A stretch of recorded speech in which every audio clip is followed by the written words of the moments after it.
నమస్కారం గురుదేవా. శివో ఉల్లాసంగా వచ్చావు.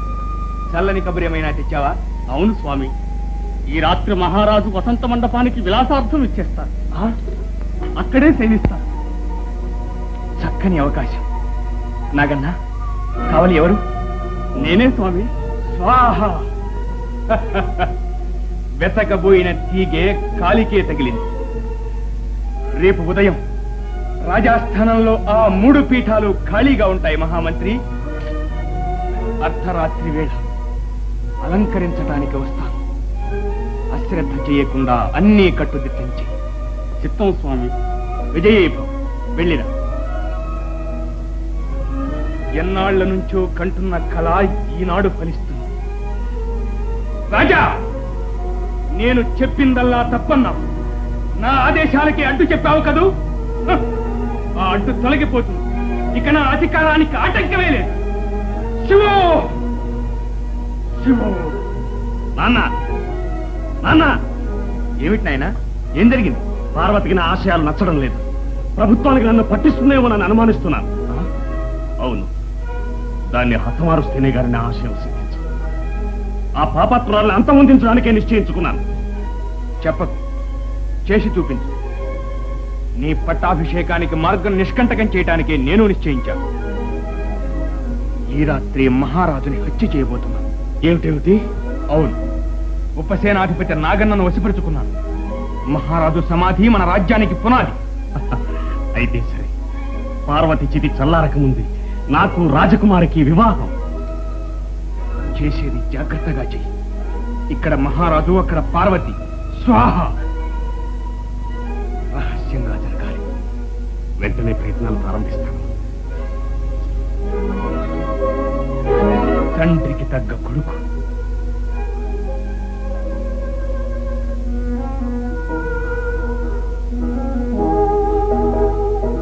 పార్వతి, పార్వతి, పాదసేవ చేయడానికి నీ భక్తుడు పరిగెత్తుకుంటూ వచ్చాడు. మౌనం కూడా మనోహరంగానే ఉంది.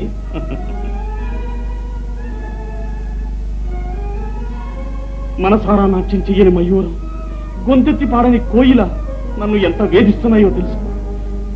పార్వతి, ఏది ముద్దులకి ఆ పెదవులు తెరిచి ముత్యాల వర్షం కురిపించు. సాధించండి. పగలు మాటలు ముచ్చాను, రాత్రి రాక్షసుకు వచ్చాను. ఓ, కోపం తగ్గనే లేదా? పార్వతి, నీతో మాట్లాడేది పాపచంద్రుడు కాదు. పాప మార్గం నుంచి బయటపడ్డాను. వెలుపలికి వచ్చి వెలుగుదారి పట్టాను. నువ్వు నమ్మినా సరే, నమ్మకపోయినా సరే, నిన్ను క్షమార్పణ కోరుకునే కొత్త చంద్రుణ్ణి. పార్వతి, అనవసరం మాట్లాడేందుకు. మీకు నాకు ఉన్న అనుబంధం ఏనాడో తెగిపోయింది. పార్వతి, తప్పు చేశానని ఒప్పుకుంటున్నాను. ఇంకెప్పుడూ చేయనని చెప్పుకుంటున్నాను. అయినా నన్ను మన్నించనంటావా పార్వతి? మన్నించడం. నా మనసు పోయి వారిపోయాక, నా శరీరం చిత్తజ్ఞలో పడ్డాక వెళ్ళండి, వెళ్ళండి, ముందుకి వెళ్ళండి. పార్వతి, శిథిలమైపోయిన నా హృదయాన్ని ఇంకా శూలాలతో పడవను. చేసిన పాపాలకి నేను ఎంత బాధపడుతున్నానో తెలుసు. పాపపుణ్యాలు, కష్ట సుఖాలు పంచుకోవలసిన అర్ధాంగి నువ్వే నన్ను అర్థం చేసుకోకపోతే, మనసారా మన్నించకపోతే ఇక నా బ్రతుకెందుకు? ఒక్కసారి కడగంటి చూపుతో కరుణించు, అంతే చాలు. నిన్న నిప్పులాగా మళ్ళీ పడ్డారే. ఈవేళ చప్పున చల్లారిపోయాను. నిన్నటిది సాధారణమైన గ్రహకళ. పార్వతి, ఇక నుంచి నీ గీచిన గీటు దాటను, నీ బానిసను. నా మనసుని ఇలా బాధ పెట్టారు కదా. ఇక నువ్వు బాధపడనవసరం లేదు పార్వతి. హాయిగా అన్నీ మర్చిపోవచ్చు. నిజంగా? అయితే ఇక మీదట సరికొత్త జీవితం ప్రారంభిద్దాం. తప్పకుండా. చూడు, సాయంకాలం చల్లగాలిలో ఉల్లాసంగా సల్లాపాలాడుకుంటూ తిరుగుదాం. సరేనా? ఉద్యానవనంలో? అబ్బే, సంతోషకరమైన సాయం సమయం. సామాన్య ప్రదేశానికి వెళ్ళడం, మలై పర్వతానికి వెళదాం. అంత దూరమా? మళ్ళీ తిరిగి రావాలంటే? తిరిగి రావడం గురించి నువ్వేవే బాధపడకు పార్వతి. అన్నిటికీ నేనున్నానుగా. పద, అలంకరించుకుందిగా. స్వామి, సంధ్యకెంజాయలు ఈ ప్రకృతి ఎంత అందంగా ఉందో చూసారా? కానీ కొద్దిసేపట్లో అంతా అదృశ్యం కాబోతుంది. ఎందుకు? చీకటి పడుతోంది. అవును, త్వరగా వెళ్ళిపోవాలి. సూర్యుడు కూడా అస్తమించబోతున్నాడు. అవును, ఇంకొకరు కూడా అస్తమించబోతున్నారు. ఎవరు? ఎక్కడ?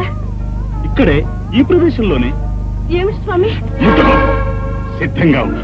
నిన్ను ఇప్పుడు ఇక్కడి నుంచి తోసేయబోతున్నాను. ఆ,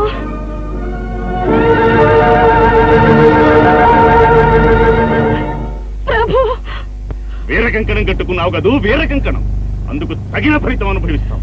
ఉరికంబానికి పోయి వాడిని విడిపించినందుకు విచారించావు కదూ, దానికి తగిన పర్యవసానం చూపిస్తాను. పాపాత్ముని పెళ్లి చేసుకున్నందుకు ప్రాయశ్చిత్తం చేసుకోవాలని పరితపించావే, ఆ బాధ తొలగిస్తాను. స్వామి, పరిహాసం ఆడుతున్నారా? భర్తనెదిరించిన పాపాత్మురాలతో నా పరిహాసం. నిన్ను పరలోకానికి పంపించబోతున్నాను. ప్రభు, ప్రభు, నేనేం తప్పు చేశానని? తప్పు నువ్వే ప్రపంచంలో ఉండడమే ఒక తప్పు. నాకు రాజకుమారికి మధ్యన ఒక పెద్ద అవాంతరానికి, నా ఆశయానికి ఆటంకానికి. స్వామి, మిమ్మల్ని మార్చి మంచి దారిని పెడతాను. కాకి పిల్ల కోకిలకి పాట నేర్పుతోంది. మన్నించండి. మన్నించడం? హీనాతిహీనైన ఒక సామాన్య స్త్రీ నా దారి కట్టు రావడం మన్నించవలసిన నేరమా? పార్వతి, అహంకారంతో మదించిన నీ శరీరం ఈ కొండ చిరియల మీద దొర్లి తీరాలి. మహాగర్వంతో మరుగుతున్న నీ రక్తం ఈ రాతి బండల మీద ప్రవహించి తీరాలి. స్వామి, మన ప్రేమ క్షణకాలం వెలిగి మెరుపు తీగ మాత్రమేనా? లేక కలకాలం ప్రకాశించే ధృవతారనుకున్నావా పాతకి? స్వామి, చూడండి, మీ ధర్మపత్నిని చూడండి. మన పెళ్లి రోజు అగ్ని సాక్షిగా ప్రమాణం చేశారు. అది మర్చిపోతారా? నీబోటి చేతగాని వాళ్లే చేసిన ప్రమాణాలు నిలబెట్టుకుంటారు. రాజకీయ ప్రయోజనాల కోసం అధికారాన్ని హస్తగతం చేసుకోవడానికి ఎంతకైనా తెగించే నాబోటి వాళ్ళకి ఇచ్చిన మాట గడ్డిపోతతో సమానం. స్వామి, నన్ను మన్నించండి. నేను ఏం చేసినా మీ మేలు కోరే చేశాను. భర్త చేసిన పాప పుణ్యాలను భార్య పంచుకోవాలి. మీరు రాజద్రోహం చేయకుండా ఉండాలని. నీ ధర్మపన్నాలు వినడానికి ఎవరికి తీరుబాటు లేదు. రాజద్రోహం? ఎవరు రాజు? బలం ఉన్నవాడే రాజు. రేపటి నుంచి నా తండ్రి మహారాజు, ఈతడు యువరాజు. స్వామి, అవును, ఈ రాత్రి మా నాన్న చేతిలో మహారాజు మరణిస్తాడు. ఇప్పుడు నువ్విక్కడ నా చేతిలో మరణిస్తావు. అన్యాయం చేస్తే భర్తనే కాదు భగవంతున్నైనా ఎదిరిస్తారన్నావే. ఎలా ఎదిరిస్తావో చూస్తా. రాజుని రాజకుమార్తెని రక్షించడానికి వీర కంకణం కట్టుకున్నానని విర్రవీగావే. అది ఎలా నెరవేర్చుకుంటావో చూస్తాను.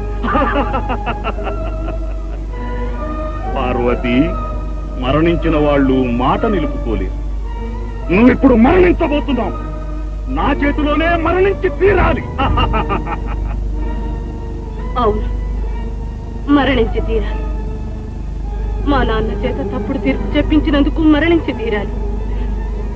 ప్రాణ స్నేహితురాలి జీవితాన్ని నాశనం చేసి ఆమె ప్రియుడి దేశ బహిష్కారానికి కారణమైనందుకు మరణించి తీరాలి. దొంగతనాలు, దోపిడీలు, హత్యలు చేసే దుర్మార్గుని కాపాడి పెళ్లి చేసుకుని తెలుగుదేశపు గౌరవాన్ని మంట కలిపినందుకు మరణించి తీరాలి. కట్టుకున్న వీరకంకణాన్ని విస్మరించి కర్తవ్యాన్ని నెరవేర్చలేకపోతే తప్పకుండా మరణించి తీరాలి. చేసిన ప్రతి నీ ఇష్టదైవాన్ని ప్రార్థించు.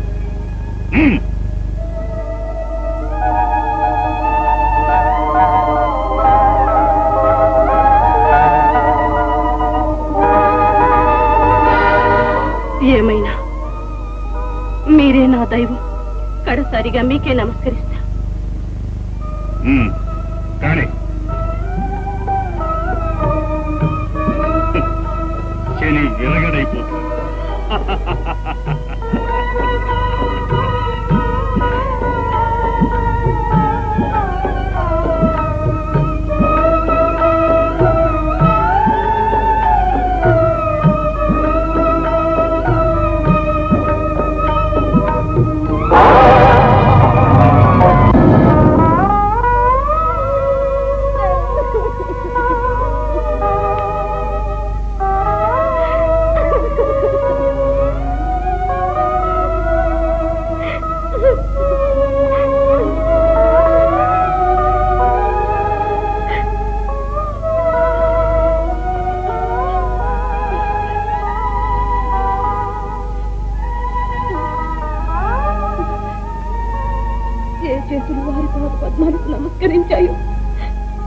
చేతులే వారిని ఈ అగాధ మృత్యు ముఖంలోకి తోసివేశాయి.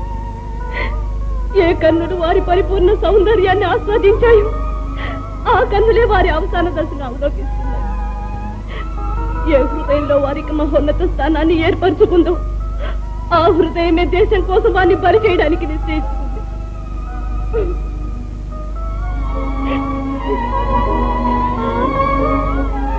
దైవం, ఆఖరికి నా పరిస్థితి ఇలాగా పరిణమించాలి. ఇదే నా ప్రేమ యొక్క పర్యవసానం.